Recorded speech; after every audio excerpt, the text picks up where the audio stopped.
My name is Valerie Perez. I portray Paula Peril, who is this very tenacious, driven young woman bent on finding out the truth surrounding her mother's mysterious death when she was young.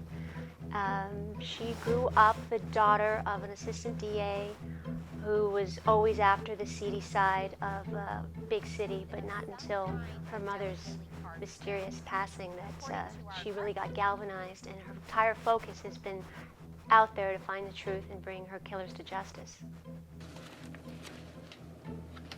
Why are you doing this?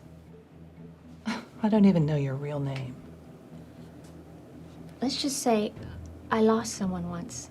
Someone like you who got caught in the middle.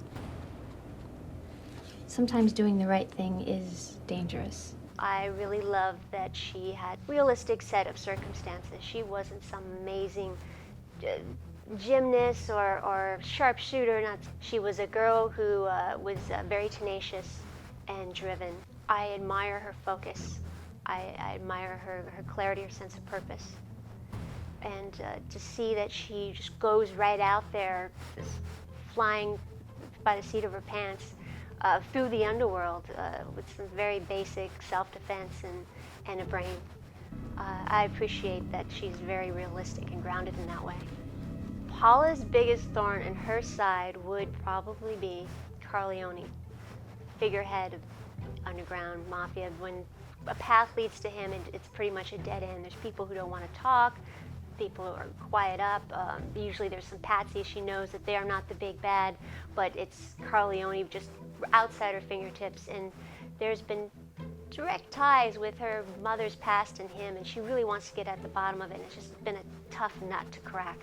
Paula's biggest and best asset would undoubtedly be Jimmy. He is tech savvy, and Paula's a very old-fashioned girl, so she's got the instincts, but it's Jimmy who really brings her into the 21st century with his support and his backup. And she's always felt very independent, but most recently she realizes it is a great partnership, and she's stronger with him working side by side, and there's a lot of mutual respect there. And she doesn't have many people she lets get close to her.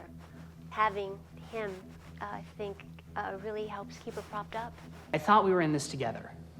Of course, but this isn't about stopping wacko cultists or hunting for mobster corpses. This is serious, and they've crossed a line. Listen. Look, I know your dad got No, attacked. Jimmy, you don't know. First my mother, then my father. I have no one left. Look, you're wrong. You've got me, and whether you like it or not, I am going to be there to watch your back. Partners? Partners. Okay, but I'm driving. Jimmy has saved Paula. He's helped turn the tides, and vice versa. She's been there for him, and he's kind of gotten more out of his shell being with Paula. I think that's something he enjoys. He being there and matters, and going after something to make a difference. Definitely, there have been a lot of hurdles that she couldn't clear without him, and he might not have been surviving in this big bad city doing his job without her. My favorite part about playing Paula Peril undoubtedly is the action, is the peril, is the getting roughed up and running out there and the fisticuffs and kind of tripping through our different locations, throwing ourselves off train tracks and getting really physical. I love the whole body storytelling.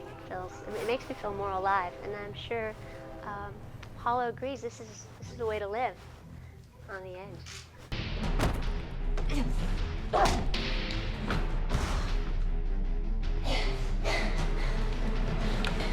You're gonna pay for this.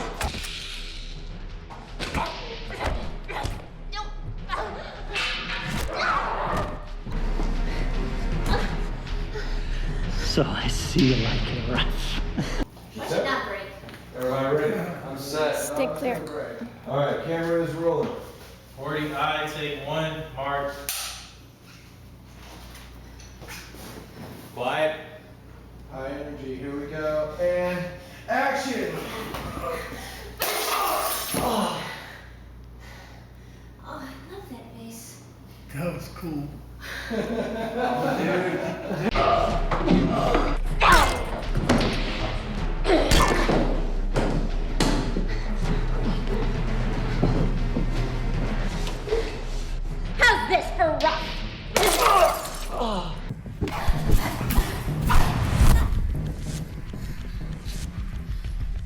I like that it's a comic book that doesn't have an overly glorified female character. She doesn't have some phenom set of skills. She's very grounded. She has a brain.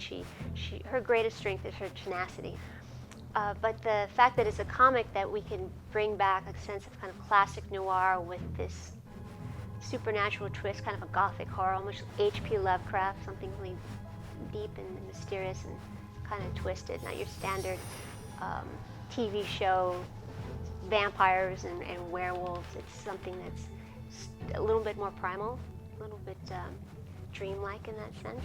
I love that aesthetic. I love that feel. Rings true.